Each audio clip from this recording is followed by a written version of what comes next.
Olá pessoal, tudo bem com vocês? Estamos aqui para mais uma aula de Química e hoje nós vamos dar continuidade ao que nós começamos na aula passada, que é o nosso assunto de ligações químicas, Então na aula passada eu mostrei para vocês toda a introdução das ligações químicas, por que os átomos se ligam, qual que é o critério que efetivamente eu preciso avaliar numa substância para poder identificar a estabilidade a partir da formação da ligação.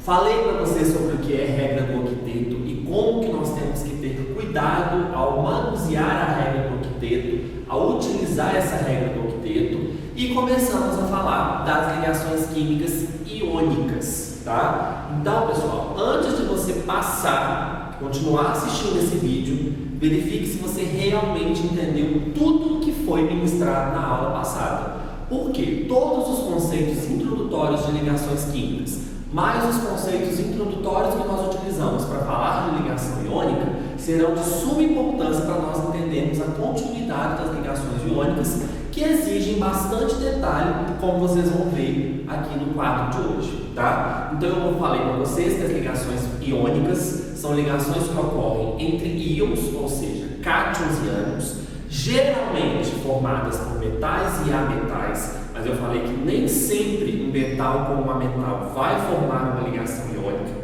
A gente tem que avaliar a diferença de eletronegatividade entre esse metal e esse ametal para saber se essa ligação vai ser predominantemente iônica. E eu falei para vocês que essa diferença de eletronegatividade ela tem que ser do metal com metal e o ametal no mínimo igual a 1,7 superior a esse valor, tá? Então a gente só pode dizer que uma ligação entre um metal e um ametal ela é iônica, predominantemente iônica, porque eu falei que a gente nunca pode dizer que uma ligação é 100% iônica ou 100% covalente. O que predomina é um caráter, Então, para o caráter ser predominantemente iônico, o metal e o ametal devem apresentar uma diferença de eletronegatividade entre si maior ou igual a 1,7. Tem que decorar valores de eletronegatividade? Não, isso tudo vai ser fornecido para vocês. Porém, é importante vocês saberem desse dado e também para saber argumentar em alguma questão, caso seja necessário. Muitos tópicos das alternativas, por mais que a questão seja fechada, muitos tópicos podem cobrar de vocês essa parte teórica da ligação iônica, então é muito importante vocês saberem desse dado para poder aplicar nos exercícios, tá? Bom, pessoal, hoje nós vamos começar a aula falando de estabilidade dos compostos iônicos. E eu peço que você preste muita atenção, porque essa parte, além de ser muito cobrada na prova, ela tem uma pegadinha, ela tem um detalhe que faz vocês errarem esse tipo de questão na prova. Por isso é muito importante vocês prestarem atenção em tudo que eu vou falar aqui agora e lembrar com muito afinco o que nós falamos na aula passada. Porque todos os conceitos da aula passada vão precisar aplicar nesses diagramas que nós vamos iniciar a aula de hoje.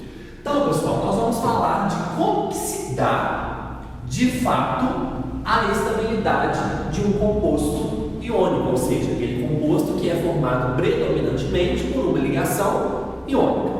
Tomemos como exemplo a formação do NaCl, o cloreto de sódio. Já que nós finalizamos a aula passada com ele, vamos continuar com o exemplo do NaCl, que é o cloreto de sódio, que sabidamente é um composto com ligações predominantemente iônicas, por isso é um composto iônico, e por isso nós vamos trabalhar com ele para entender a sua formação. Como que se dá a formação do NaCl a partir dos cátions Na+, e Cl-. Bom, pessoal, então inicialmente, antes de formar a ligação química, antes de se formar o composto iônico, nós vamos considerar que nós temos os átomos de sódio e cloro nos seus estados fundamentais e principalmente o que, pessoal? Isolados, ou seja, no estado gasoso. Então nós vamos considerar um sistema onde nós temos disponíveis átomos isolados de sódio e cloro. Ou seja, mais uma vez, quando eu digo isolado, eles têm que estar no estado o que, pessoal? No estado gasoso. Lembra disso lá da energia de ionização, da afinidade eletrônica.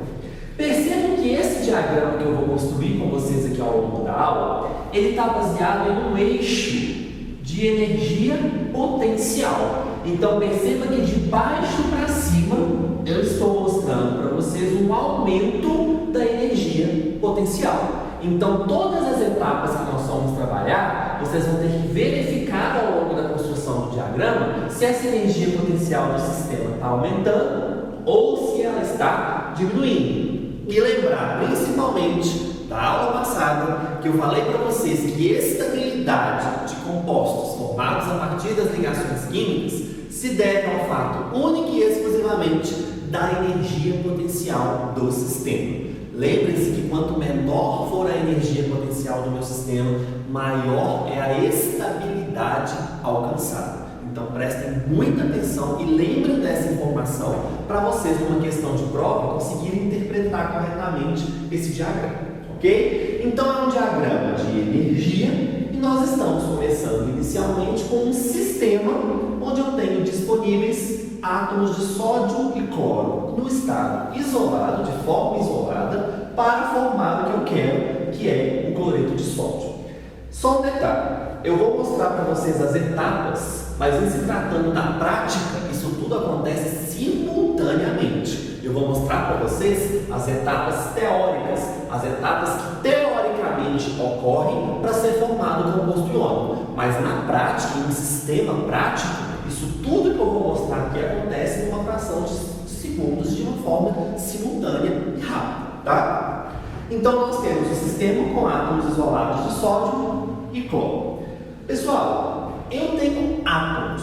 Átomos são espécies neutras e eu estou falando de ligação iônica, de composto iônico. Então a primeira coisa que precisa acontecer com pelo menos um desses átomos é que seja formado o respectivo íon, ok? Para ser ligação iônica, eu tenho que ter íons, cátions e ânions. Então, a minha primeira preocupação é fazer com que esses átomos, que são espécies neutras, se transformem em seus respectivos íons, cátions e ânions, para que haja a atração eletrostática e, consequentemente, a formação do meu composto iônico. Então, pessoal, inicialmente, o que vai acontecer conosco? O sódio, ele vai perder o elétron para o cloro. Lembra que o sódio, sendo metal, na ligação iônica, ele tende a perder elétrons formando cátions, e esses elétrons perdidos pelos metais, eles são recebidos pelos ametais formando os respectivos ânions. Então, a primeira coisa que precisa acontecer nesse sistema, pessoal, é a perda de elétron do sódio para que ele seja posteriormente transferido para o átomo de cloro, formando o respectivo ânion cloreto, ok? Então a primeira coisa que vai acontecer, pessoal, é esse Na, que é um átomo perder um elétron, ou seja, se transformar em Na+, mais Cl gasoso. Então, explicando o que aconteceu. O sódio perdeu um elétron e nesse primeiro momento nada aconteceu com o cloro.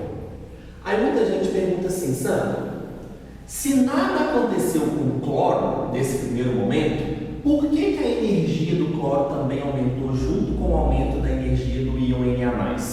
Por que houve aumento de energia do cloro, do átomo de cloro, sendo que nada aconteceu com ele? É aí que vocês caem em uma das pegadinhas na prova. Nós temos que considerar que isso é um sistema. Eu estou avaliando a energia do sistema. Eu não estou avaliando independentemente, individualmente, a energia só do sódio ou a energia só do cloro. Lembra que eu falei no início? Eu tenho um sistema com átomos de sódio e cloro isolados disponíveis para fazer uma ligação química iônica. Então, por mais que nessa primeira etapa não tenha havido nenhuma modificação na estrutura química do meu átomo de cloro inicial, a gente tem que pensar que eu estou falando de um sistema e se a energia do sistema aumentou por algum motivo, assim será aumentada a energia de todos os participantes desse sistema. Então, inicialmente, o sódio perde um elétron e nada acontece inicialmente com o átomo de cloro, formando por isso o íon Na+. Só que aí nós temos que lembrar que toda vez que um átomo isolado, no estado fundamental, perde um elétron, eu vou precisar de fazer o quê? Eu vou precisar de absorver energia para fazer a retirada desse elétron, desse meu átomo inicial. Então a gente diz que daqui para cá, pessoal, houve um aumento de energia, como a gente já pôde verificar pelo diagrama, e essa energia necessária para arrancar um elétron desse átomo isolado de sódio é o que nós aprendemos na aula de propriedades periódicas. É a chamada primeira energia de ionização do sódio. Então, pessoal, para formar o composto NaCl, tendo átomos de sódio e cloro isolados em um sistema, a primeira coisa que tem que acontecer é a ionização do sódio. E para fazer a ionização do sódio, transformando em seu respectivo cátion, perdendo assim um elétron, eu vou precisar de absorver uma energia que lá na aula de propriedades periódicas nós aprendemos o nome dessa energia, que tem o nome de primeira energia de ionização. Então, se numa prova, por exemplo, eles colocam um X aqui nessa seta e te perguntam, o X corresponde a quê? X é um valor de energia que no diagrama corresponde à primeira energia de ionização do sódio, ou seja, aquela energia mínima necessária para retirar um elétron do átomo de sódio no seu estado isolado, fundamental, transformando em seu respectivo cátion e, obviamente, liberando o elétron que foi retirado. Tá certo até aqui? Então, a primeira etapa do meu processo é a ionização do sódio, para que ele perca o elétron, uma vez que a ligação iônica precisa de haver essa transferência de elétron. Tá? Esse não é o significado de ligação iônica, mas tem que haver a transferência. Uma vez formado o cátion e uma vez disponível esse elétron perdido pelo sódio, o que vai acontecer agora? Esse elétron ele vai ser transferido para o átomo de cloro que está ali isolado e disponível para fazer a ligação. Mais uma vez eu repito, nada aconteceu nesse primeiro momento com o cloro, mas a energia dele sobe junto com a do íon Na+, porque eu estou falando da energia do sistema e não somente da energia de um átomo, de uma espécie especificamente, ok? Então esse elétron que foi perdido inicialmente por o meu átomo de sódio, formando o Na+, ele vai ser agora cedido para o A metal da ligação, para o cloro, que, como eu falei para vocês, por ser um A metal, tem tendência em receber elétrons, formando assim na ligação iônica o ânion que eu preciso para se combinar com o meu cátion. Dessa forma, nós vamos continuar com o Na gasoso, mas, vamos pensar, se o meu átomo de cloro gasoso estado fundamental neutro acaba de receber um elétron, eu acabei de transformar esse meu átomo de cloro em um ânion. Sério menos. Só que vocês precisam lembrar lá da aula de propriedades periódicas que toda vez que eu quero adicionar um elétron em um átomo disponível no estado isolado, gasoso, fundamental e neutro, eu preciso de liberar, na maioria dos casos, a energia. Então, se a sua prova te pergunta o que significa essa seta aqui, descendo dessa região para essa, é a energia relacionada à entrada do elétron no átomo de cloro. E como que chama a energia liberada por um átomo quando a este é incorporado um elétron? É a chamada afinidade eletrônica, no caso do cloro. Então percebam, pessoal, que essas setas são setas de energia que têm nomes, e vocês precisam entender não só o significado físico, mas também conseguir jogar isso dentro do gráfico. Então vamos voltar. Inicialmente no sistema eu tenho átomos de sódio e cloro gasosos, ou seja, isolados, no estado fundamental e neutros, disponíveis para fazer uma ligação. Como eu estou formando um composto iônico, a ligação deve ser predominantemente iônica, ou seja, deve haver cátions e ânions. Inicialmente, para que haja a formação de cátions e ânions, alguém tem que perder elétrons para outro receber. E numa ligação iônica, quem perde os elétrons é a espécie metálica. Então, o átomo de sódio perde um elétron, mas para perder esse elétron, eu preciso de uma energia que nós chamamos de primeira energia de ionização, ou seja, aquela energia mínima necessária para se arrancar um elétron do nível mais afastado do núcleo de um átomo isolado, fundamental e neutro. Já falei isso 1000 vezes, mas é importante. A energia do sistema sobe como um todo, e esse elétron agora disponível, ele é transferido para o A-metal participante, no caso o cloro, que uma vez recebendo esse elétron forma o ânion Cl-. Mas a energia envolvida nesse processo é a chamada afinidade eletrônica. E percebam que, ao contrário da energia de ionização, que é absorvida, ou seja, a energia do sistema sobe, a afinidade eletrônica é uma energia envolvida no processo de liberação de energia. Então, toda vez, eu falei que existem exceções, mas via de regra, toda vez que um elétron entra na estrutura de um átomo inicialmente neutro, isolado, a gente tem liberação de energia.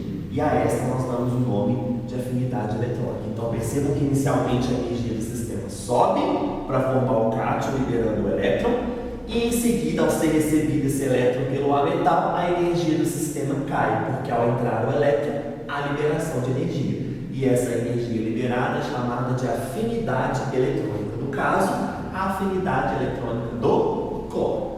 Bom, agora eu estou com a faca e o queijo na mão. Eu quero formar um composto iônico e eu já tenho disponível para mim os íons, o cátion e o ânion. E eu falei para vocês que uma vez disponíveis os íons, vai haver agora o quê? Uma atração eletrostática. Eles vão se atrair mutuamente de forma eletrostática, formando a estrutura do meu composto, que nesse caso é o NaCl sólido. Vamos prestar atenção.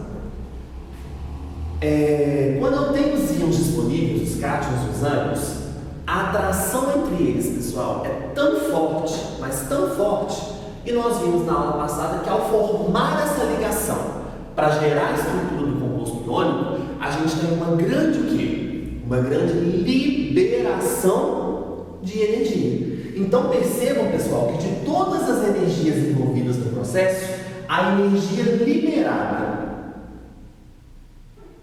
após o estabelecimento da ligação iônica para formar o composto iônico é a maior das energias envolvidas até agora nesse diagrama.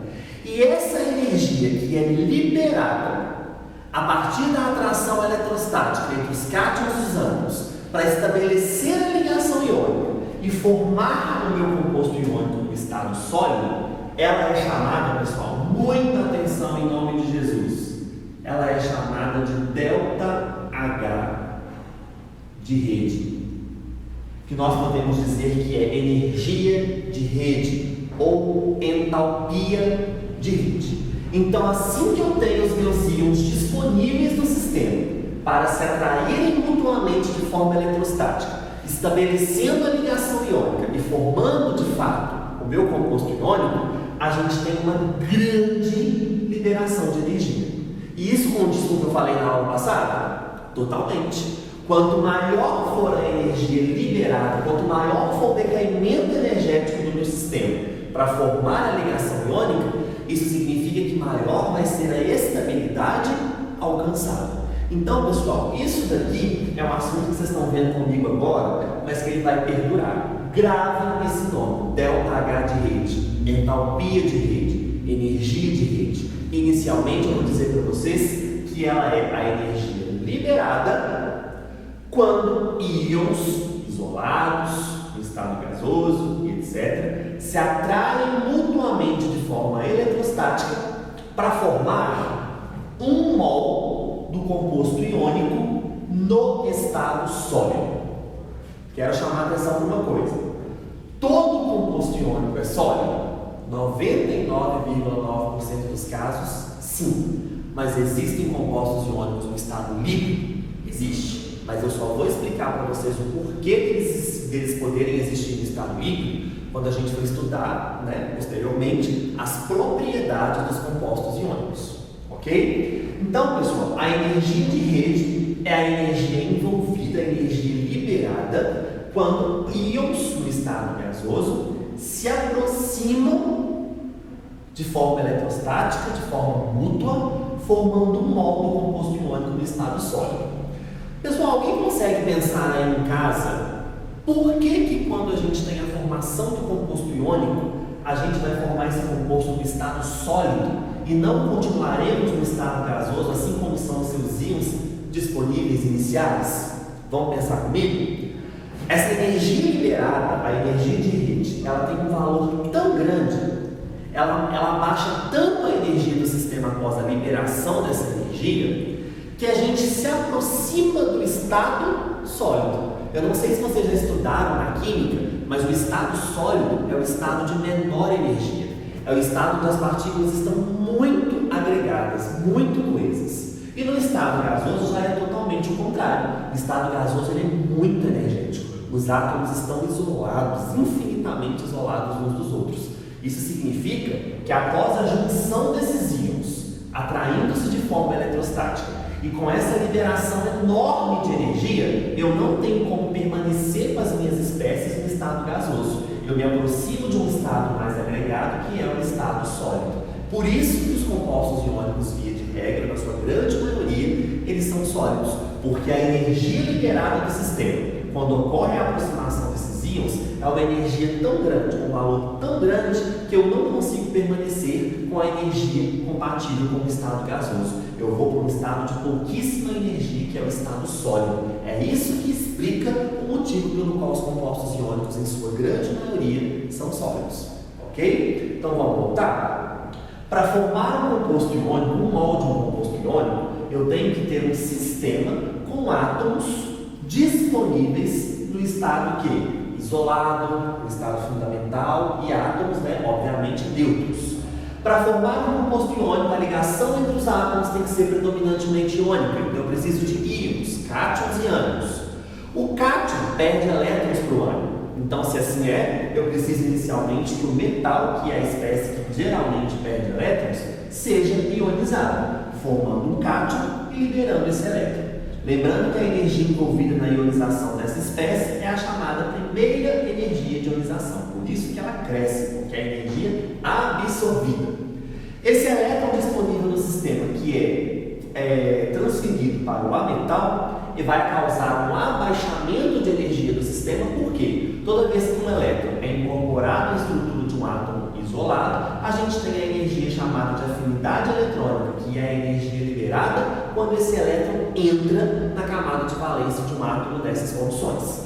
Agora eu tenho o cátion e o ânion, eu tenho as espécies que eu preciso para que haja a formação da ligação iônica. Uma vez disponíveis, esses cátions e esses ânions, por terem cargas opostas, eles vão se atrair eletrostaticamente, e essa atração causa uma liberação de energia enorme, que nós chamamos de energia de rede, ou ΔH de rede, formando um mol do meu composto iônico no estado sólido.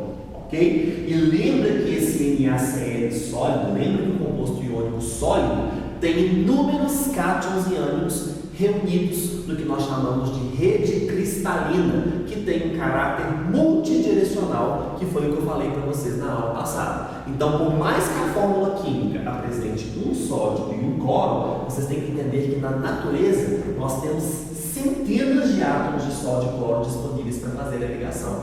Então, essa atração que ocorre eletrostática, ela está ocorrendo com centenas de cátions e ânions ao mesmo tempo, formando a minha estrutura cristalina. E a energia liberada no processo de formação da ligação iônica, gerando a minha estrutura cristalina, é a energia chamada de ΔH de rede, ou energia de rede. Quanto maior for o abaixamento dessa energia, ou seja, quanto maior for o ΔH de rede, mais estável vai ser o composto que eu estou formando. Lembrando que a estabilidade de um composto, seja ele qual for, a estabilidade após a ocorrência da ligação iônica, ela é alcançada mediante um abaixamento da energia do meu sistema. Então, quanto mais essa energia potencial abaixa, ou seja, quanto mais eu libero energia na formação da ligação iônica para gerar o cristal iônico, mais estável vai ser o sistema, mais estável vai ser o composto iônico que eu estou gerando.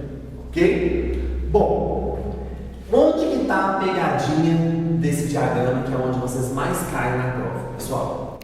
Se nós fizermos a distribuição eletrônica de um átomo de sódio em níveis, lembra que o átomo de sódio é um metal, o sódio é um metal alcalino, né, da família 1, e ele tem 11 prótons. Então, quando ele é átomo, ele também tem 11 elétrons. Se nós fizermos a distribuição dos elétrons do sódio em níveis, vocês vão ver que a distribuição do sódio vai ficar assim, ó. Vai ficar 2 elétrons no primeiro nível, 8 elétrons no segundo nível e 1 elétron no último nível. Essa é a distribuição eletrônica dos 11 elétrons de um átomo de sódio, ok? Quando esse sódio perde um elétron para ser formado em Na+, qual vai ser a distribuição eletrônica agora do cátion? Pessoal, lembra que ele perdeu um elétron. Então, a distribuição eletrônica do cátion em Na+, vai ficar da seguinte forma, ó. Vai ficar 2 e 8. Então, essa é a distribuição do átomo de sódio, 11 prótons, 11 elétrons distribuídos, e essa é a distribuição do cátion em Na+, a partir da perda desse elétron. E aí a questão te pergunta, gente, qual das espécies é mais estável? O átomo de sódio ou o cátion em Na+? Pense com muita atenção em tudo que nós falamos até agora sobre ligação química. Se você em casa respondeu que a espécie mais estável é o Na+, você acabou de perder uma questão do Enem. Por que você acabou de perder uma questão do Enem se essa fosse uma questão? Porque se você afirma que o cátion em Na+, ele é mais estável do que o sódio, o átomo de sódio, você está avaliando a estabilidade da espécie olhando apenas o número de elétrons de valência. Você está aplicando a regra do octeto de uma forma errada. Lembra que eu falei que a gente não pode seguir essa regra do octeto à risca? Lembra que eu falei que a estabilidade de um composto iônico não pode ser associada ao número de elétrons que ele tem na última camada? Se você avalia essa espécie com 1 elétron na última camada e essa espécie com 8 elétrons na última camada e associa a estabilidade maior a essa espécie, você não entendeu nada da aula passada. Então, retorne, ok? A estabilidade de um composto ela é explicada não pelo número de elétrons de valência, não pela regra do octeto, mas sim pela energia dessa espécie em um determinado momento. Por isso, pessoal, percebam a importância de se avaliar as energias do diagrama. Vejam só, o cátion em Na+, ele não tem mais energia do que o átomo de sódio. Isso significa então que o átomo ele é mais estável do que o cátion. Balancei a cabeça de vocês? Calma que vocês vão entender meu raciocínio daqui a pouco, tá? Então, só recapitulando, quem associou a estabilidade do Na+, pelo número de elétrons de valência 8, se aplicando à regra do octeto, dançou bonito. Mas agora vocês podem dançar, vocês não podem dançar ela na hora da prova, tá? Então percebam, pessoal, que o átomo de sódio isolado, neutro, no estado fundamental, ele tem mais estabilidade do que o Na+, mesmo que ele tenha o quê? 8 elétrons na camada de valência. Só que aí vem uma outra pegadinha, por exemplo, numa mesma questão. Vejam só. Quando eu formo o NaCl, que é o meu composto iônico, ele tem cargas. Olhando para a fórmula, ele tem cargas. Na fórmula não aparecem as cargas, porque a gente vai estudar daqui a pouco que o composto iônico ele é eletricamente neutro. Mas a gente sabe que as cargas existem. As cargas estão reunidas lá no retículo cristalino, lembram disso? Nós temos um número indefinido de cátions e ânions atraindo-se mutuamente de forma eletrostática e os cátions e os ânions apresentam cargas. Por mais que elas não apareçam na fórmula química do composto, as cargas estão ali. E que cargas são essas? As mesmas. O Na+, e o Cl-, eles só se atraíram e eu excluí as cargas por quê? Uma carga positiva vai anular uma negativa, então o composto iônico ele é eletricamente neutro. Mas percebam que esse mesmo cátion que está aqui, é idêntico ao cátion que está aqui. agora baguncei a cabeça de vocês. Por quê? Qual é a diferença desse cátion para esse cátion, se em termos de configuração eletrônica eles têm a mesma? Esse cátion Na+ é idêntico a esse cátion Na+. Esse cátion veio daqui e esse cátion veio daqui, então eles são idênticos, a configuração eletrônica é a mesma. Mas, Sandro, por que esse cátion tem uma energia tão baixa, sendo que ele tem a mesma configuração eletrônica desse cátion que está com uma energia tão alta? A explicação está que nós estamos estudando, está na ligação química. Por mais que esse cátion e esse cátion tenham a mesma configuração eletrônica, a mesma natureza, esse cátion se encontra isolado, esse cátion se encontra ligado. Perceba como a atração eletrostática entre os íons abaixa a energia do sistema e estabiliza as espécies. Percebam, pessoal, que aqui eu tenho Na+ e Cl-, e mesmo tendo Na+ e Cl-, que são os cátions que eu quero, com as suas configurações teoricamente estáveis, elas ainda estão maiores em termos de energia do que os átomos isolados. Olha como que existe uma diferença de energia aqui. Ela ainda é maior do que a energia dos átomos isolados iniciais. Então, pessoal, percebam que a estabilidade das espécies nada tem a ver com o número de elétrons na última camada. A estabilidade das espécies tem a ver com a energia. A partir do momento que eu tenho esses cátions e esses ânions formados isolados, a energia é alta. Mas a partir do momento que eles se atraem mutuamente de forma eletrostática, a energia cai, liberando esse conteúdo de energia chamado de ΔH de rede, e dessa forma eu tenho os mesmos cátions, os ânions, só que agora reunidos na rede cristalina, no estado sólido e com uma estabilidade muito melhor do que quando eles estavam cátions e ânions na forma o que, pessoal? Isolada. Ok? Então, mais uma vez eu repito. Quem atribuir a estabilidade de uma espécie pelo número de elétrons na última camada, já dançou. Tá? Você tem que avaliar a estabilidade de uma espécie de acordo com a energia. Quanto mais baixa a energia, mais estável é essa espécie. Percebam que durante todo o diagrama nós fomos evoluindo até chegar no que eu queria, nos cátions e nos ânions. Mas mesmo cátions e ânions, mesmo tendo 8 elétrons na última camada, essas espécies ainda apresentam uma grande instabilidade. A estabilidade só vai ser finalmente alcançada quando esses cátions e esses ânions se atraírem mutuamente, liberando uma grande energia e formando um mol desse composto iônico no estado sólido, com uma energia drasticamente menor do que as energias iniciais e do que as energias das etapas intermediárias do processo que levou à formação do NaCl.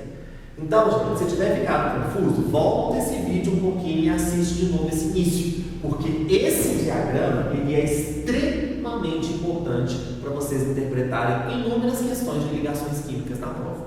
Jamais associem estabilidade com o número de elétrons de valência. Jamais associem estabilidade apegando-se apenas à teoria do octeto. Associe a estabilidade de uma espécie sempre avaliando a energia. Quanto menor a energia do sistema, maior vai ser a estabilidade. E num diagrama é visível isso quando você olha as etapas e percebe que a energia está aumentando ou que ela está diminuindo. Perceba que de todas as etapas, a energia do NaCl, que é o meu composto iônico finalmente formado, é a menor de todas. E a energia liberada nesse processo para alcançar essa máxima estabilidade é a chamada energia de rede, ΔH de rede ou entalpia de rede, que nós vamos conceituar melhor essa questão de entalpia quando nós formos estudar a termoquímica, ok?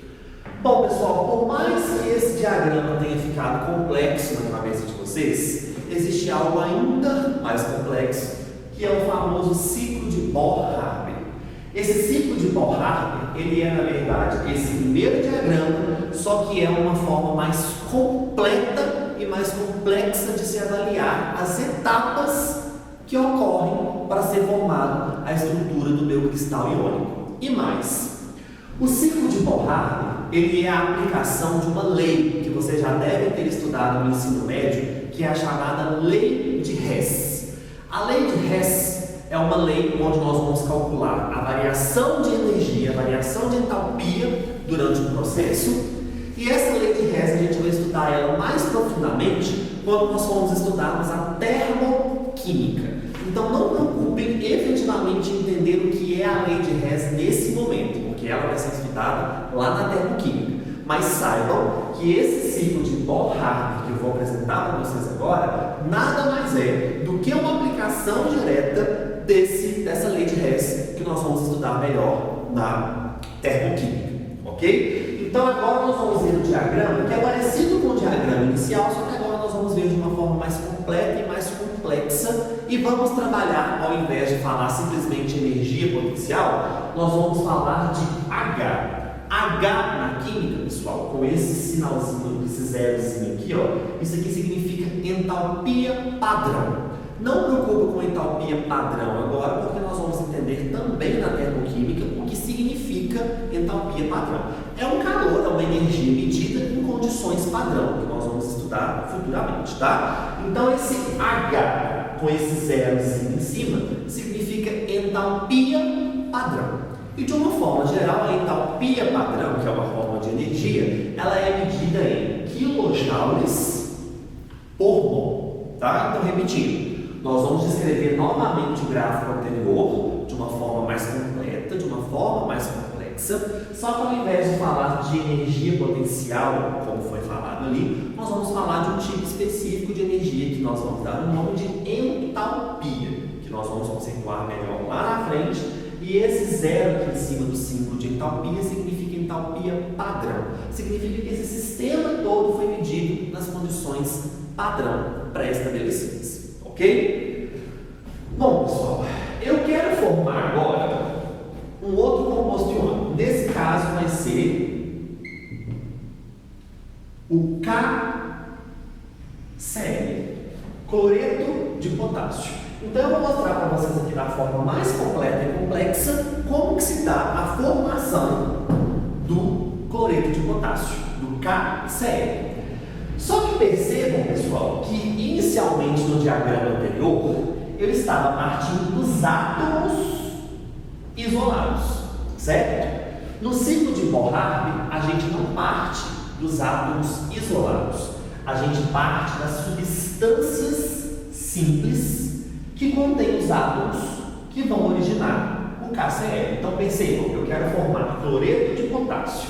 Então eu estou partindo do elemento metálico, da substância metálica, não do átomo de potássio, e estou partindo não do átomo, mas da substância cloro. Como que é a substância potássio no dia a dia, nas condições ambientes?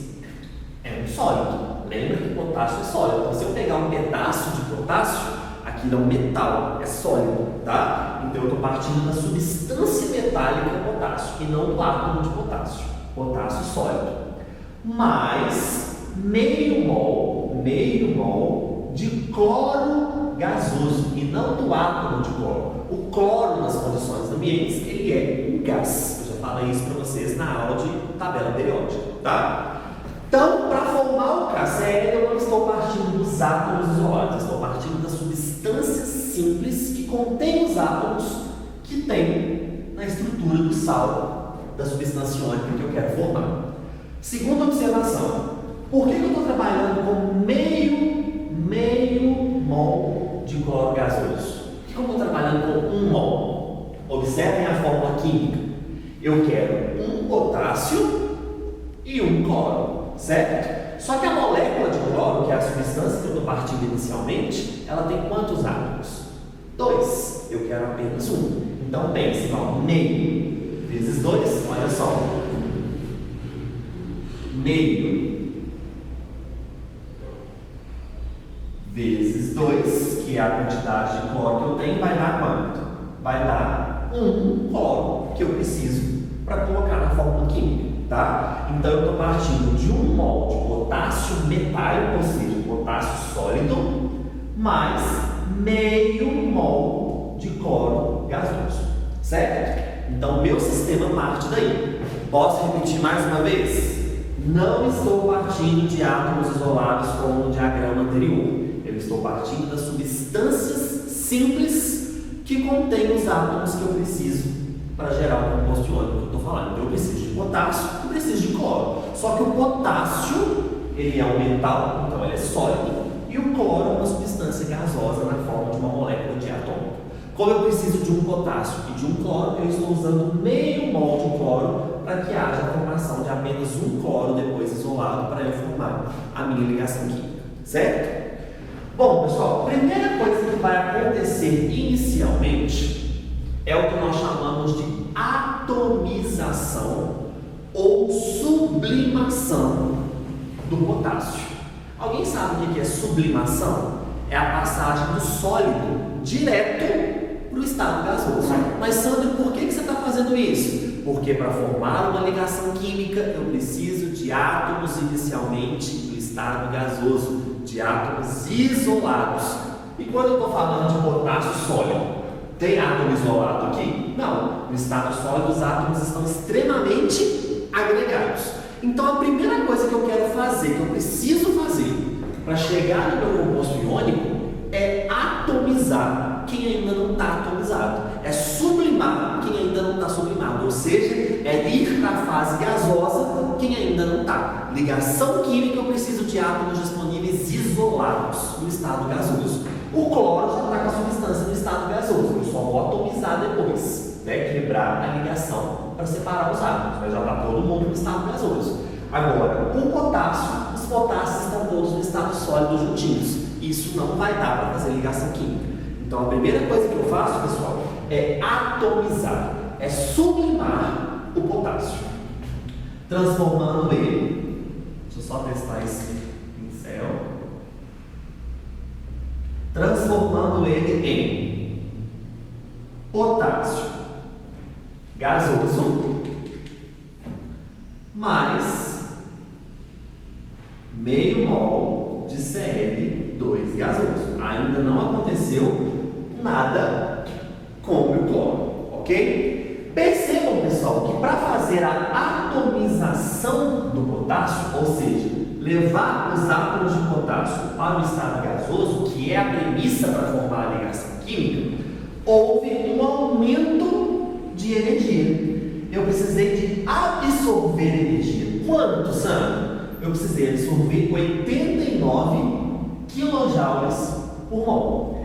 Essa energia, pessoal, absorvida para sublimar, para atomizar o potássio, ΔH1, nós vamos dar o nome de entalpia ou energia de atomização, de sublimação do potássio. Eu não anotei aqui, pessoal, porque senão vai ficar muito confuso por causa do espaço. Mas parem o vídeo e anotem, tá? Para atomizar o potássio, para sublimar o potássio, para que ele esteja no estado gasoso, houve a absorção de 89 kJ de energia e esse ΔH, que eu chamei de ΔH1, essa energia envolvida nesse processo de atomização, nós vamos dar o nome de ΔH de sublimação do potássio ou ΔH de atomização do potássio. É o ΔH1. Então, para transformar potássio sólido em potássio gasoso, eu precisei de absorver 89. Então, a energia do sistema subiu. Certo? Agora está todo mundo no estado gasoso, mas tem alguém que ainda não está na forma de átomo. Tem gente que ainda está na forma ligada, ó, Cl2. Cl2 é uma molécula. Uma molécula é formada por uma ligação química entre átomos, então não dá. Eu preciso agora deixar o cloro gasoso, que está na forma de substância, preciso transformá-lo efetivamente em um átomo. Ele já está gasoso, mas ele está ligado. Eu preciso deixar ele agora o quê? Isolado, sem estar ligado com nenhum outro átomo, ok? Então, pessoal, o que eu vou ter que fazer? Eu vou ter que pegar essa molécula de cloro, que é Cl ligado com Cl, e quebrar essa ligação. Quando eu quebro a ligação entre esses dois aqui, eu tenho agora o meu cloro gasoso. Ok, pessoal? Essa energia absorvida para quebrar a ligação do cloro, ela é chamada de metade da energia de ligação do cloro. Por que metade da ligação, pessoal? Pensa comigo. O cloro ele é formado dessa seguinte forma. Ó. Cl, Cl, certo? Eu estou com meio mol de cloro. Então, para quebrar essa energia de meio mol de cloro, eu preciso de metade da energia que envolve essa ligação. Quando eu tenho dois átomos de cloro unidos na ligação química, para quebrar um mol, ou seja, para quebrar um mol dessa substância, eu preciso da energia da ligação toda. Mas para quebrar apenas meio mol, eu preciso usar somente metade da energia da ligação envolvida. Então, esse ΔH, pessoal, de 122 kJ, que eu chamei de ΔH2, é o ΔH correspondente à metade da energia de ligação entre os cloros. Ok? Então, o cloro estava no estado gasoso, porém na forma ligada. Para deixar ele totalmente agora isolado, eu quebrei a ligação de meio mol de uma molécula de cloro. E dessa forma eu precisei da metade da energia da ligação que une esses dois cloros. E para isso eu gastei 122 kJ. Pessoal, agora eu tenho o que eu tive inicialmente no diagrama anterior. Agora eu tenho átomos, ou seja, ninguém está ligado com ninguém, e eles estão isolados, neutros, no estado fundamental. Então agora eu tenho o que eu realmente preciso para formar a ligação química. Vamos só recapitular, porque eu sei que fica difícil para vocês. Eu tinha potássio metálico e a substância cloro gasosa. Ambas substâncias simples. Isso é o suficiente para fazer ligação química? Não, eu tenho que estar com os átomos todos sem fazer ligação nenhuma. Então, inicialmente, o que eu fiz com o potássio, que estava no estado sólido? Separei esses átomos, levei eles para o estado gasoso, absorvendo para isso 89 kJ, chamando essa energia de ΔH de atomização ou de sublimação do potássio. O cloro, embora a molécula esteja no estado gasoso, um cloro está ligado com outro. Então eu tive que romper essa ligação para o cloro separar. Só que por que eu usei só metade dessa energia? Porque na verdade eu tenho apenas meio mol da molécula. Então esse ΔH2 de 122 kJ, ele corresponde a metade da energia de ligação que liga os dois cloros. Ok? Porque eu só estou usando meio mol. E por que eu usei meio mol inicialmente? Porque eu só preciso de um cloro. Foi o que eu fiz aqui para vocês. Ok? Agora que eu tenho potássio gasoso e cloro gasoso, eu tenho os meus átomos finalmente disponíveis para fazer a ligação química. Então agora a gente já sabe todo o processo. Vamos lembrar? O cloro inicialmente vai ser, o potássio, desculpa, inicialmente vai ser ionizado, formando K+, liberando elétrons, e lembrar que nada acontece com o cloro inicialmente. Como que chama essa energia absorvida para arrancar o elétron do potássio? É a famosa primeira energia de ionização do potássio, que tem um valor de 418 kJ. Então o ΔH3 corresponde à primeira energia de ionização do potássio, a energia suficiente para arrancar um elétron do último nível quântico preenchido do potássio, transformando ele em K+, liberando um elétron e inicialmente nada acontecendo com o cloro. O que vai acontecer agora? Esse elétron vai ser transferido para o meu cloro, e uma vez que esse elétron vai ser incorporado ao cloro, vai haver a liberação de energia. Como que chama a energia liberada quando um elétron é incorporado na estrutura de um átomo? É chamado de afinidade eletrônica, no caso, a afinidade eletrônica do cloro. Agora eu tenho o Na+, formado inicialmente naquela primeira etapa, K+, né, gente? Estou falando de cloreto de potássio. Eu tenho K+, formado inicialmente nessa primeira etapa da ionização, mais o Cl- gasoso. Agora sim eu tenho íons disponíveis para fazer a ligação iônica. Notem que a energia dele está altíssima, ou seja, ter 8 elétrons na camada de valência não está adiantando nada. Mas a partir do momento que essas cargas se atraírem mutuamente, a energia do sistema cai drasticamente, certo? Formando finalmente um mol do meu composto iônico no estado sólido, que é o cloreto de potássio. Então perceba que o ciclo de Bohr-Haber, pessoal, ele mostra cada etapa, desde o primeiro processo com a substância simples, atomizando quem não está no estado gasoso, atomizando quem estava ligado e precisou ficar isolado, ionizando o metal para formar o cátion, formando o ânion a partir da doação desse elétron vindo do metal, liberando a energia que é a afinidade eletrônica.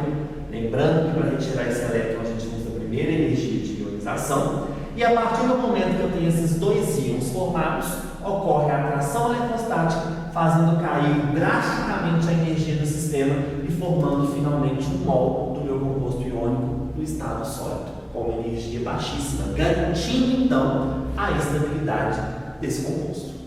Acontece que, e se sua prova vira e fala assim, tendo em mãos todas as etapas do ciclo de Bohr-Haber para a formação de um mol de cloreto de sódio, de cloreto de potássio no estado sólido, calcule a entalpia de rede.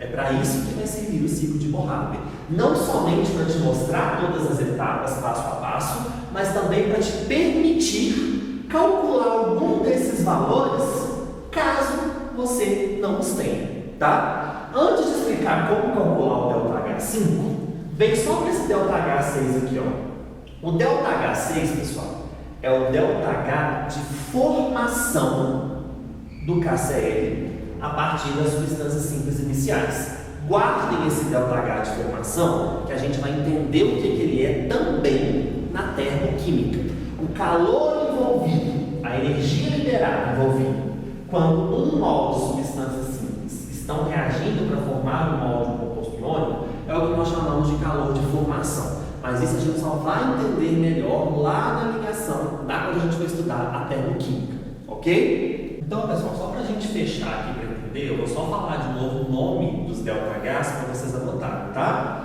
Então, o primeiro ΔH, a primeira energia absorvida para atomizar o potássio é o ΔH de sublimação ou ΔH de atomização do potássio, tá?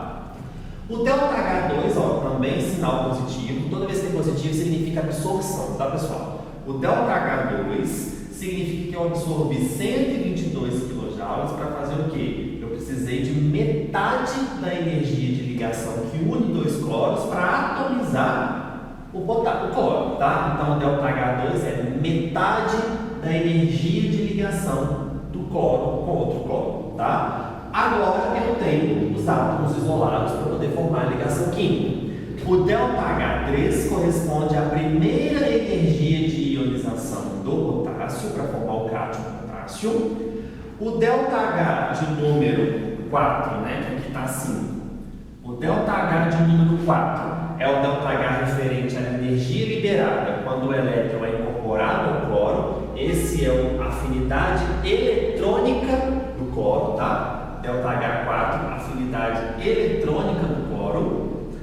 ΔH6, que eu falei que a gente vai entender melhor na termoquímica, é o ΔH de formação do KCl. Nós vamos entender o que é ΔH de formação posteriormente. E o ΔH5, que é a minha incógnita, é o que nós aprendemos hoje no início da aula, que é a chamada energia de rede, entalpia de rede, tá? Então, ΔH de sublimação, metade da energia de ligação do cloro, primeira energia de ionização do potássio, afinidade eletrônica do cloro, ΔH de rede e ΔH6, o ΔH de formação do KCl.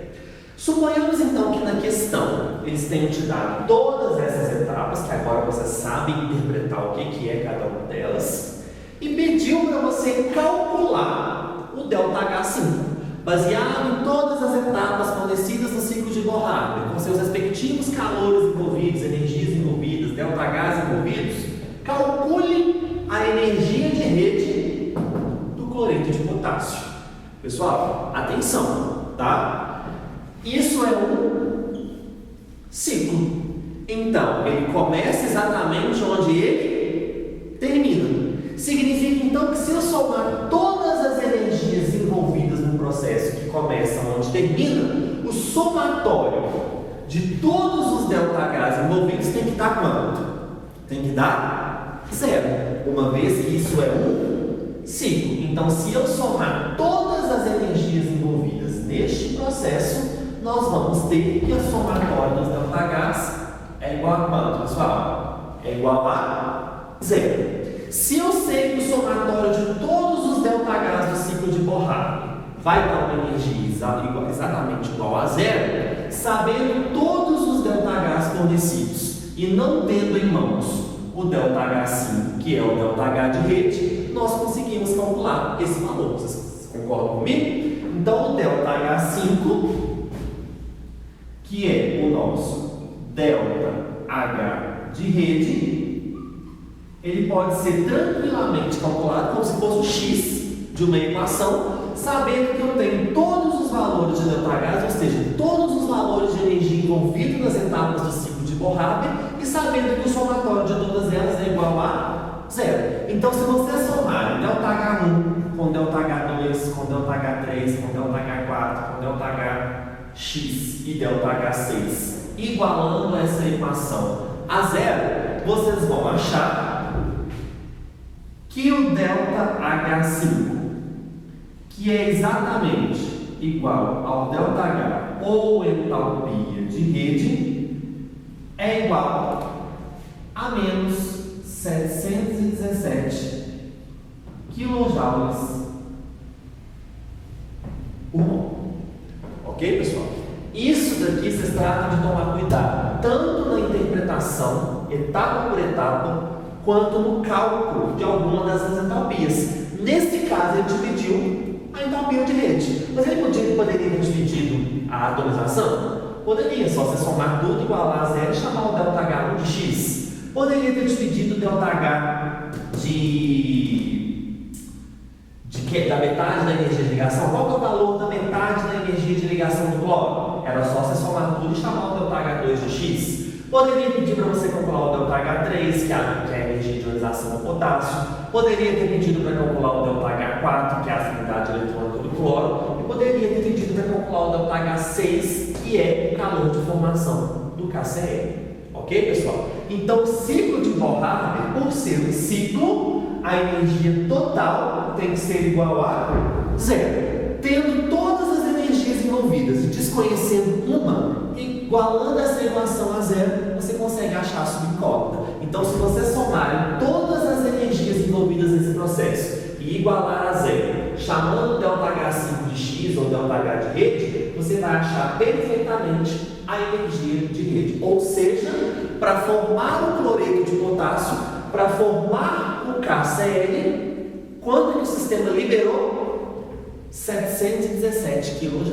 Então, para formar o KCl e atingir a estabilidade, eu precisei liberar 717 kJ de energia. E somente com essa liberação eu atingo a estabilidade. Por quê? Nenhuma das espécies, nenhuma etapa envolvida tinha energia tão baixa quanto a energia do meu composto iônico formado, provando para vocês mais uma vez que o que garante a estabilidade do composto iônico é justamente a formação da ligação, que é a atração dos íons liberando uma grande quantidade de energia, que nós vamos chamar de entalpia de rede, ΔH de rede. Ok, pessoal? Bom, falei para vocês que quanto maior a energia liberada, mais estável é o meu composto, certo? Então a gente pode generalizar, pessoal, dizendo que quanto maior for o módulo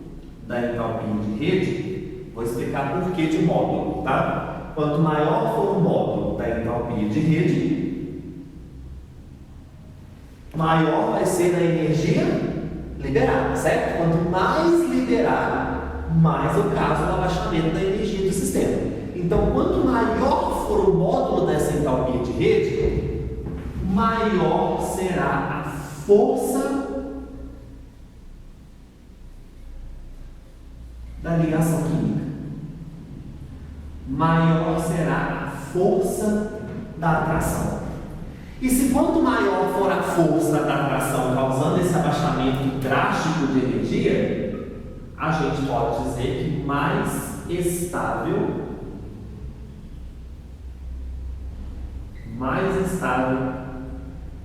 é o composto formado. Ok? Então, sempre que eu formo um composto iônico, a própria força de ligação, a própria ligação química vai liberar a energia que nós chamamos de ΔH de rede. Só que dependendo do composto, eu vou liberar mais ou menos. Cada composto libera uma certa entalpia de rede. Eu estou querendo dizer que quanto maior for essa entalpia de rede, maior vai ser a força que vai unir esses cátions iônicos. Maior vai ser a força de atração entre eles, maior vai ser a força da ligação iônica. Quanto maior for a força da ligação iônica, mais difícil vai ser para eu romper essa ligação, se eu quiser quebrar ela. Isso significa que mais estável é o meu composto. Quanto mais energia eu libero, mais eu atraio os cátions dos ânions, mais eu mantenho eles coesos, unidos eletrostaticamente. E desta forma, mais forte é a ligação. Então, se eu quiser romper essa ligação, eu vou ter muito trabalho, porque isso vai conferir uma estabilidade ao composto que foi formado.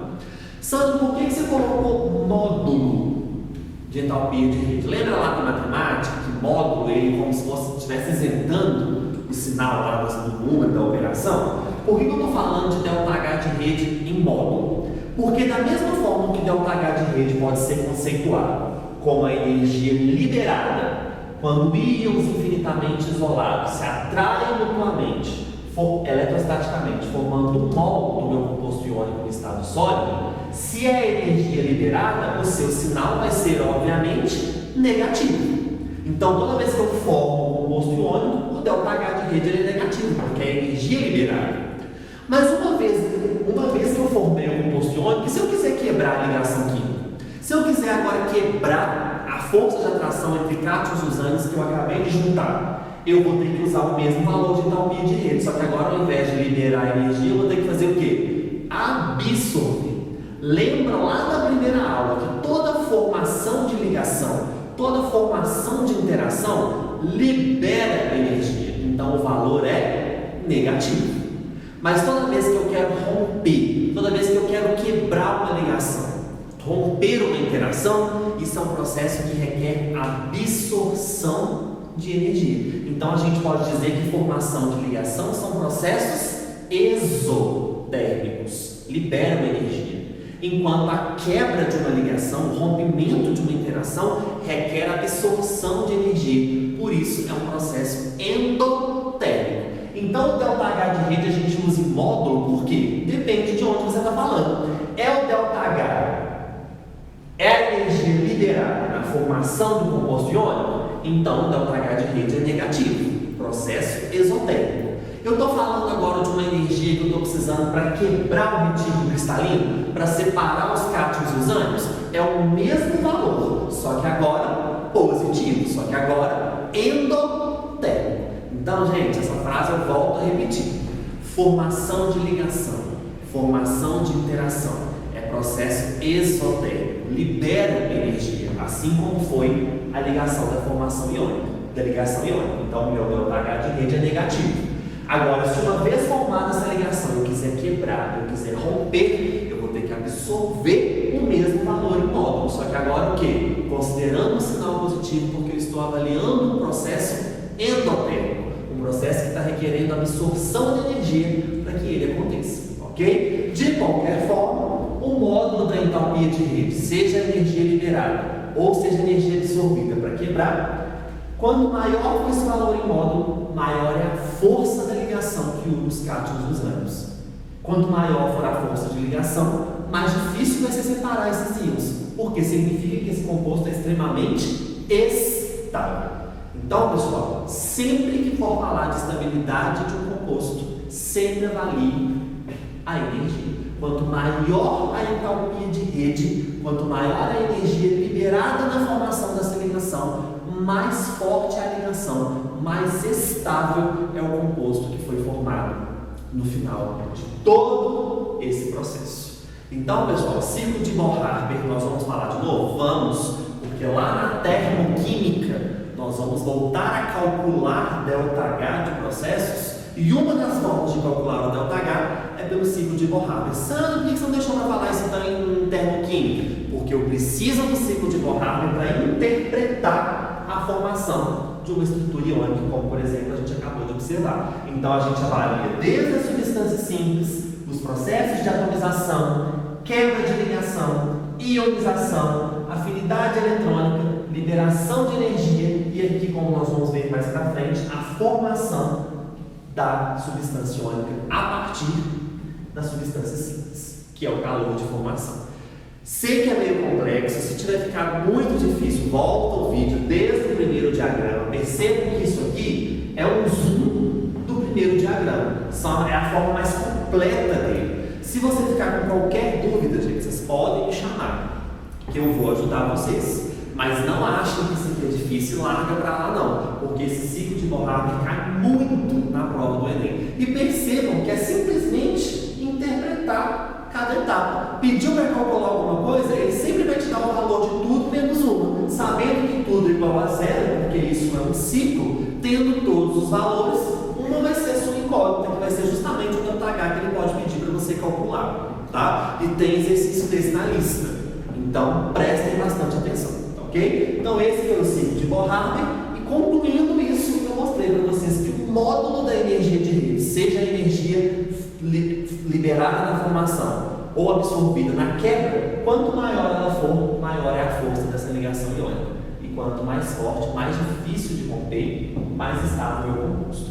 Só para fechar essa parte aqui, já aproveitando, fazendo um adendo, se o composto iônico é sólido, e eu quiser, por exemplo, fundi-lo, pegar o composto iônico, lá, o cristal iônico, e fazer ele virar líquido, eu vou ter que aquecer para romper as interações, romper a ligação iônica e fazer essa substância ir para o estado líquido.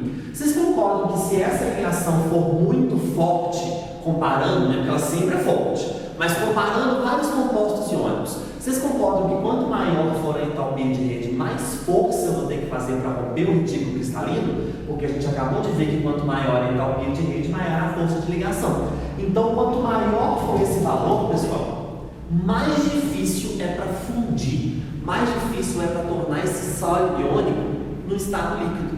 Para romper as interações entre cátions e ânions, para fazer esse sólido virar líquido, eu vou ter que precisar de muita energia. Então, a energia absorvida para fazer essa quebra vai ser extremamente alta. Por isso que os compostos iônicos apresentam altas temperaturas de fusão, altos pontos de fusão. Por que é tão difícil fundir o composto iônico? Por que é tão difícil fazê-lo virar líquido?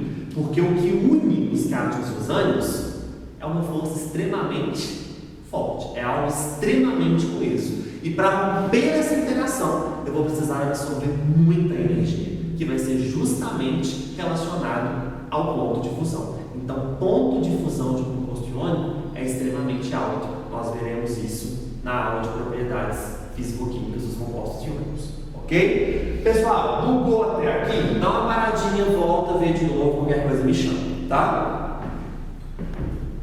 Bom, na aula passada, eu falei para vocês que não é um cátion e um ânion que formam um composto iônico. Eu falei para vocês que são um número indefinido de cátions e ânions que se reúnem numa estrutura tridimensional que nós chamamos de rede ou retículo cristalino. E uma das características do retículo cristalino relacionada à ligação iônica, eu falei para vocês que a ligação iônica ela é multidirecional. Lembra que eu falei que no retículo cristalino todos os cátions atraem mutuamente todos os ânions de forma eletrostática e vice-versa? Não é só o cátion que está aqui atraindo só o ânion que está aqui. Todos eles se atraem de forma mútua, de forma eletrostática. Claro que quem está mais longe atrai menos, mas todos eles se atraem. Por isso que o caráter do retículo cristalino ele é multidirecional. A ligação iônica ela é multidirecional. Essa expressão é cobrada em prova, tá? Além de ser multidirecional, a ligação iônica ela é de natureza coulombica. Para entender a natureza coulombica da ligação iônica, além de saber que ela tem um caráter multidirecional, a gente precisa avaliar uma lei lá da física, quando vocês estiverem estudando eletrostática. Quem já fez o terceiro ano ou está fazendo, acredito eu, que já deve ter visto eletrostático, iniciozinho, e já deve ter trabalhado com a lei de Coulomb. Essa lei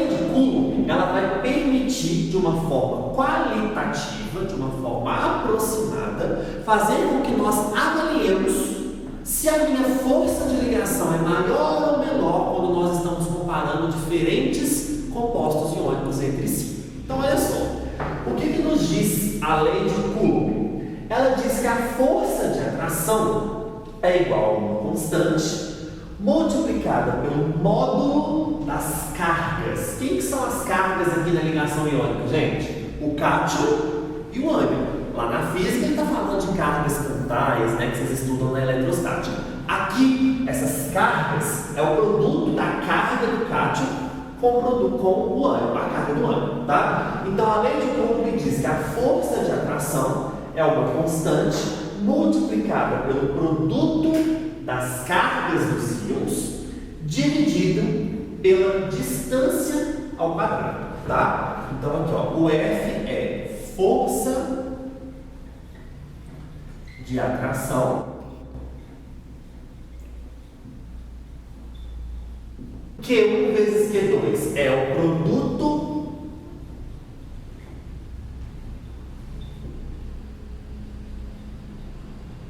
das cargas dos íons.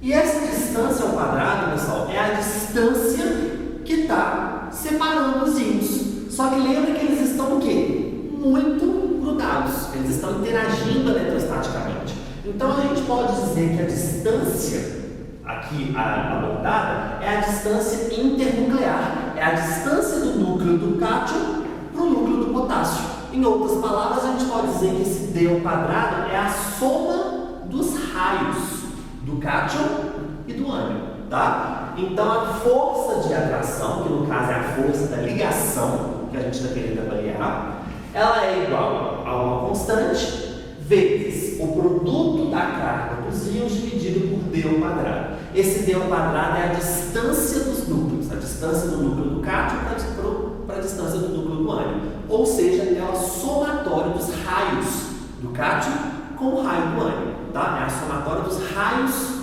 iônicos. Então, eu vou colocar aqui para vocês, ó, somatório dos raios.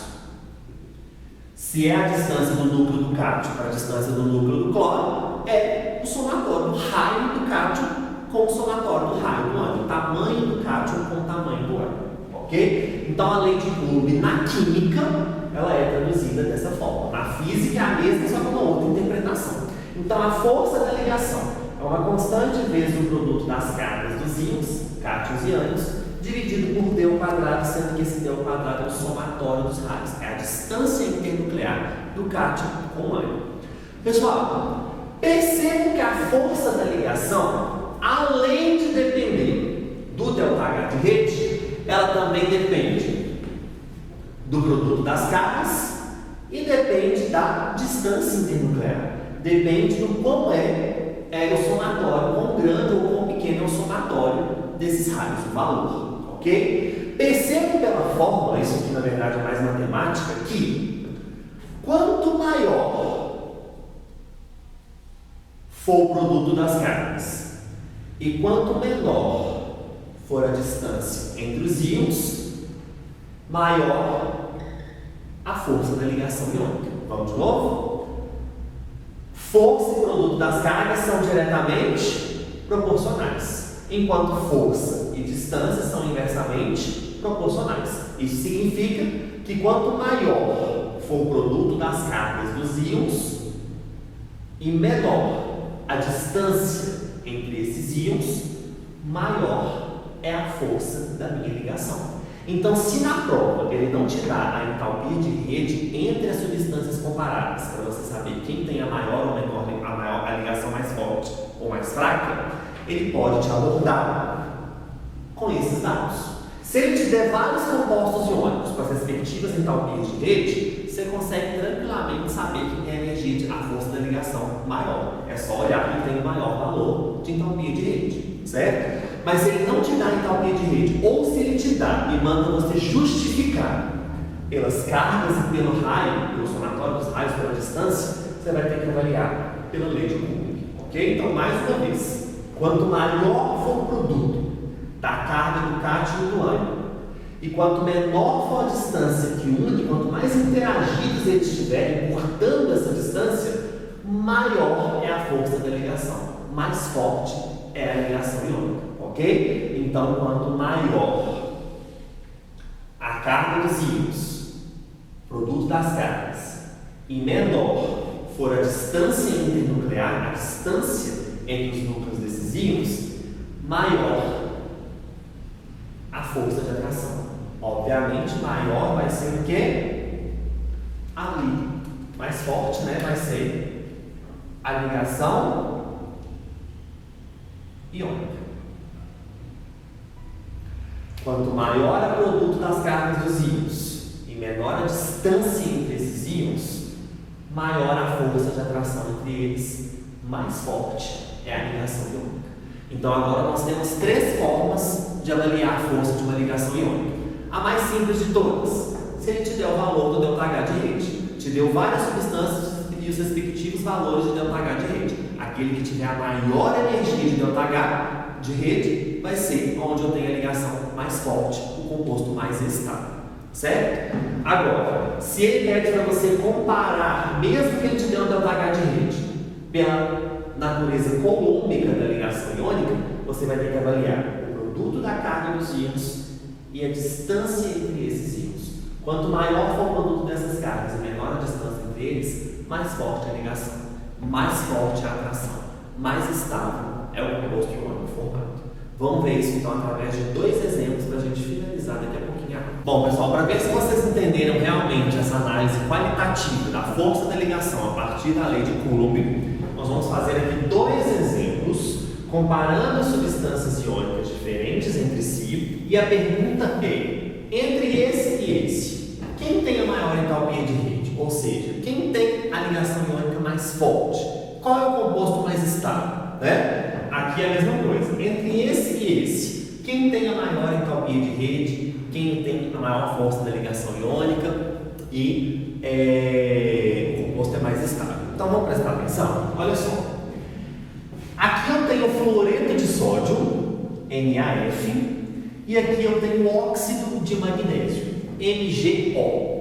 Eu quero avaliar a força da ligação, mas ele não me deu ΔH de rede. Então só me resta olhar a distância internuclear dos cátions e dos ânions e o produto das cargas, certo? Se ele tivesse me dado os valores de entalpia de rede, bastava que eu visse quem era o maior e saberia qual força de ligação seria maior, certo? Só que ele não me deu, então eu tenho que fazer a minha análise qualitativa a partir da lei de Coulomb. Vamos avaliar?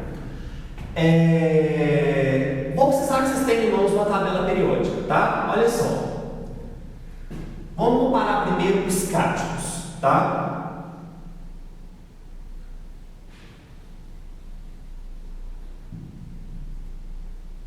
Na verdade, vamos comparar primeiro os íons, tá? Olha só. O sódio tem número atômico 11, terceiro período da tabela periódica.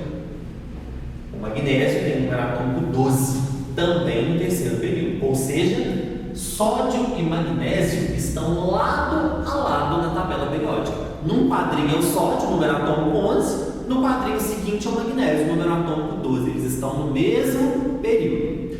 Por mais que a gente saiba pelas nossas aulas passadas que o raio do magnésio vai ser maior do que o raio do sódio, eles estão lado a lado. Então essa diferença de raio é muito pequena. Então significa que o critério raio, distância internuclear, vai ser um bom critério para avaliar a força dessa ligação aqui? Não, porque tanto o raio do sódio quanto o raio do magnésio são muito próximos. A mesma coisa vai acontecer com os ânions.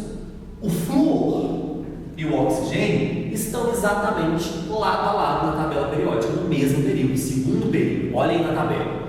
O flúor, o oxigênio tem número atômico 8, e logo em seguida, com o número atômico 9, nós temos o flúor. Eles estão lado a lado, por mais que a gente saiba que o raio do flúor é um pouquinho menor do que o raio do oxigênio, os raios vão ser muito próximos, porque eles estão lado a lado na tabela periódica. Então a gente sabe que o raio do magnésio é menor do que o do sódio.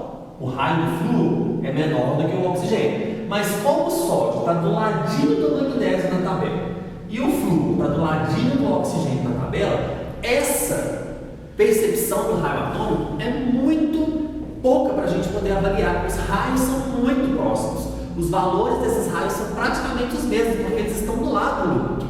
Então, raio atômico, nesse caso, não vai servir de critério para mim. Então, a gente vai dizer que os cátions e os ânions, nessa questão, eles têm raios aproximados. Se eles têm raios aproximados, eu não posso usar o critério de distância internuclear, porque ela vai ser basicamente a mesma. Mas vamos avaliar o seguinte: sódio tem carga Na+, o flúor F-. Já adiantando assuntos posteriores, mas eu já falei, na ligação iônica, o composto iônico formado ele é eletricamente neutro, tanto que essas cargas não aparecem. Eu coloquei aqui agora, tá? As cargas positivas anulam o total de cargas negativas. Sandra, por que você sabe que a carga do sódio é Na+, não é Na+2, por exemplo? Lembra que o sódio é um metal alcalino. Metal alcalino, família 1, perde um elétron. Lembra disso? Certo? O flúor já tem 7 elétrons na camada de valência, porque ele está na família 17. Para adquirir o octeto, ele precisa receber só mais um. Então, o sódio perde um, o flúor recebe esse um. Então, é Na+, F-. O magnésio, família 2. Quem está na família 2, para atingir o octeto, perde 2 elétrons. Lembra que quem está na família 2 tem 2 elétrons de valência? Então, o magnésio, para atingir o octeto, perde 2 elétrons, adquirindo uma carga mais 2. E o oxigênio está na família 16. Quem está na família 16, antiga 6A, tem 6 elétrons na camada de valência. Para atingir um octeto completo, ele tem que receber 2. Então, a carga do oxigênio é menos 2. Sandra, você falou que a regra do octeto não confere estabilidade. Eu estou falando de estabilidade aqui? Não, só estou falando de cargas para atingir o octeto. Ok? Então, no NaF, as cargas são Na+, F-. No MgO, as cargas são Mg2+, O2-. Percebam que o valor em módulo das cargas dos diferentes compostos, ela é diferente. Vamos avaliar? Produto das cargas no NaF e o produto das cargas no MgO, que é o produto das cargas no NaF e o produto das cargas no MgO. Vamos fazer essa conta, pessoal? Olha só. O módulo dessa carga vezes o módulo dessa carga, 1 vezes 1 vai dar quanto, pessoal? Vai dar 1, certo? O módulo dessa carga vezes o módulo dessa carga, 2 vezes 2 vai dar quanto, pessoal? Vai dar 4. A gente acabou de concluir que o produto das cargas do fluoreto de sódio é menor do que o produto das cargas do MgO. Vamos voltar? Não olhei distância internuclear porque os raios de todas as espécies envolvidas são raios próximos. Esse cátion tem um raio muito próximo a esse ânion tem um raio muito próximo a esse. Então eu não utilizei o critério raio atômico. Porém, quando eu olho as cargas dos cátions e dos ânions que formam esses compostos iônicos, eu percebo que o produto dos módulos das cargas do NaF, que dá 1, é menor do que o produto das cargas do MgO, que vai dar 4.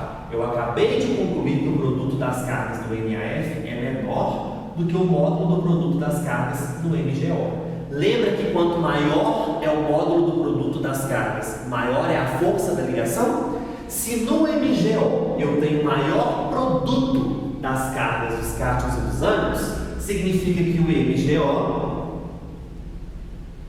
tem uma maior entalpia de rede.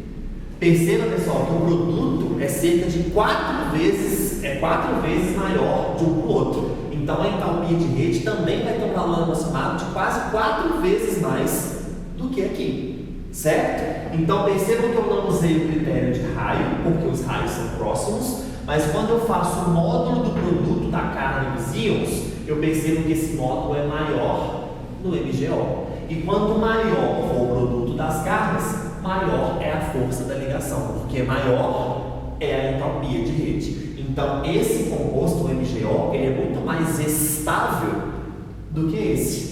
Sendo assim, é muito mais difícil romper essa ligação. Sem contar, pessoal, que o ΔH de rede, além de influenciar no ponto de fusão, por exemplo, para romper a ligação, ele também vai influenciar na solubilidade dos compostos iônicos. Então, a força da ligação iônica, ela vai influenciar numa série de propriedades físicas, principalmente o ponto de fusão e a solubilidade. Deu para vocês entenderem? Eu não usei o critério de distância internuclear porque os raios são praticamente os mesmos. Mas quando eu avalio o produto da carga dos íons, eu percebo que esse produto é muito maior do óxido de magnésio. Se o produto das cargas é maior do óxido de magnésio, a ele pertence o maior valor de entalpia de rede. E dessa forma, aqui, nesse retículo cristalino, a gente tem uma ligação iônica muito mais forte, muito mais estável do que no NaF. Ok? Agora eu estou comparando NaCl com iodeto de potássio, cloreto de sódio com iodeto de potássio. Vamos ver as cargas de uma vez? Na, a gente já viu que é Na+, e o potássio está na mesma família que o Na. O potássio também é um metal alcalino, então a carga dele também é mais 1. Metal alcalino perde 1 elétron, tá? O cloro, família 17, é um halogênio, assim como o flúor. Quem é da família 17 recebe 1 elétron, então a carga do Cl é menos. O iodo também está na família 17, também tem 7 elétrons de valência, então para completar o octeto, a carga do iodo é menos 1. Gente, quem tiver com dificuldade de colocar as cargas, vocês só vão aprender isso mais para frente, quando a gente for estudar NOx, tá? Por enquanto, tente se apegar a basear no octeto. Para fazer o octeto, quanto que eu preciso perder e quanto que eu preciso ganhar, ok? Então, o sódio e o potássio, família 1, ambos perdem 1 elétron, certo? O cloro e o iodo, família 17, já tem 7 elétrons na última camada, falta receber só mais 1, por isso que a carga é menos 1. De cara, vocês já estão vendo. O critério de produto das cargas vai ser suficiente aqui para mim? O produto das cargas aqui, ó, 1 vezes 1, 1. O produto das cargas aqui, 1 vezes 1, 1. Então, a gente acabou de concluir que o módulo do produto das cargas, nesse caso, ele não vai ser interessante para mim. Olha só, eu tenho aqui o NaCl e aqui eu tenho o Ki, certo? 1 vezes 1, o módulo do produto das cargas do NaCl vai dar 1. 1 vezes 1, o módulo do produto das cargas do Ki vai dar 1. Significa que os módulos dos produtos das cargas dos íons são exatamente o que, pessoal? Iguais. Eu posso utilizar então o critério de produto de carga para avaliar quem tem a ligação mais forte? De jeito nenhum, porque eles têm exatamente o mesmo valor desse produto de carga.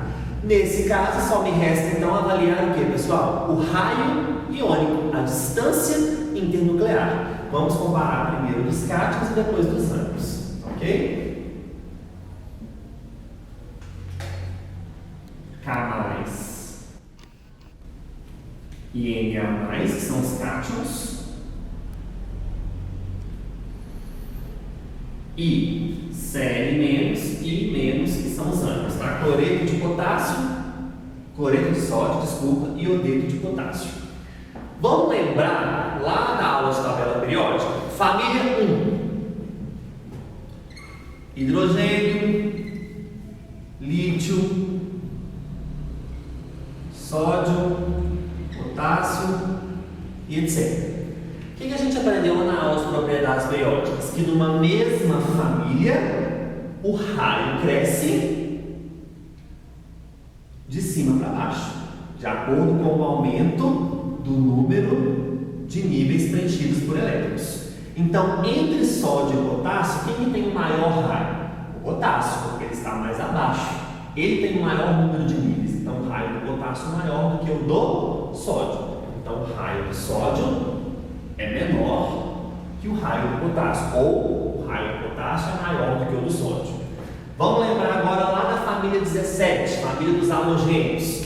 A gente tem flúor, cloro, bromo e iodo. Assim como a gente fez aqui, ó, numa mesma família, o raio cresce de cima para baixo.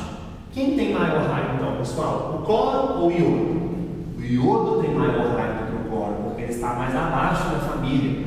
Então o raio do cloro é menor do que o raio do iodo. Percebam que nesse composto, o iodeto de potássio, os raios são maiores, certo? Se nesse composto os raios são maiores, significa que os íons não estão interagindo totalmente, porque o raio é muito grande, eles não conseguem se interagir totalmente, porque eles têm um tamanho grande, um raio grande.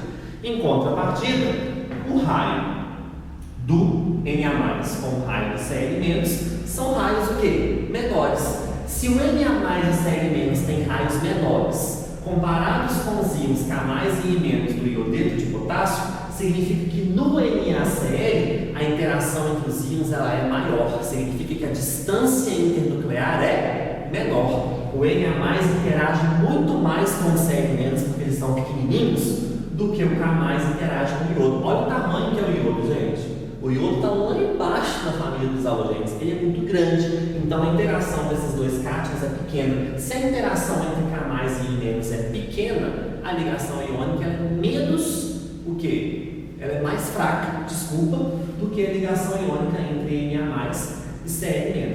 Então, no Na+ e no Cl-, nós temos maior interação. Por que nós temos maior interação? Porque nós temos menores raios. Vamos repetir? Por que aqui a gente tem uma interação menor entre K+ e I-? Porque os raios deles são grandes. Quanto maior for o raio iônico, menos ocorre a interação entre os íons. Ocorre, muito, mas menos do que quando os raios são pequenininhos. Se os raios são pequenos, a interação entre os íons é muito maior. Então, a ligação iônica do NaCl ela é muito mais forte. Por isso, o NaCl vai ter o maior, o ΔH de rede do NaCl vai ser maior. O ΔH de rede do NaCl é maior porque o raio do Na+ e do Cl- são menores comparados com os raios de K+ e I-. Aqui a ligação é forte? É, mas ela é menos forte do que aqui. Aqui ela é extremamente forte. Maior interação, os seus raios são menores. Então o NaCl tem a maior entalpia de rede. Se o NaCl tem a maior entalpia de rede, ele vai ter a ligação iônica mais forte. Se ele tem a ligação iônica mais forte, o composto NaCl é muito mais estável do que o composto Ki, iodeto de potássio. Ok, pessoal? Então, se o produto das cargas for diferente e os raios forem próximos, eu avalio pelo produto das cargas. Quanto maior o produto das cargas, mais forte é a minha ligação iônica, mais os íons vão interagir. Agora, se o produto das cargas forem iguais ou muito próximos, mas os raios forem diferentes, aqueles raios que forem menores vão ter maior interação entre os íons. Maior interação entre os íons, maior a entalpia de rede, maior é a força da ligação. Gente, eu gostaria que vocês entendessem o quão importante foi essa aula de hoje. Vocês viram que era uma aula longa, mas que se eu fosse partindo desse conteúdo, poderia ficar muito confuso, tá? Então, em nome de Jesus, se você se perdeu em alguma etapa, se você não entendeu algum processo, se você não soube explicar pela lei de Coulomb a força da ligação, se você não entendeu alguma etapa do ciclo de Bohr-Haber, me procura ou assista essa aula quantas vezes forem necessárias. Não fiquem com dúvida, porque tudo isso só está acumulando o que a gente vai ver lá na frente, tá? Então, por favor, deem muito valor a essa aula da ligação iônica. Essa é a primeira mais importante. A segunda mais importante é que a gente vai ver na próxima aula, que é a construção da fórmula química de um composto iônico, como que a gente faz para inverter as cargas e chegar na fórmula iônica, e as propriedades físico-químicas, que é o que é mais cobrado em qualquer prova de vestibular referente a ligações iônicas. Ok, pessoal? Então prestem muita atenção. Se tiver ficado confuso alguma coisa aqui, me procurem, tá? Mas não deixem de fazer os exercícios, tirar todas as suas dúvidas. Estou à disposição no Instagram, no WhatsApp, qualquer coisa que vocês precisarem, a gente resolve. Eu aconselho vocês em tempo real, tá ok? Bugou, volta e assiste de novo, tá ok? Então foi um prazer estar com vocês aí novamente, né? Obrigado por assistir e na próxima semana voltamos para terminar a ligação iônica e começar a ligação covalente, ok? Um abraço e até a próxima aula.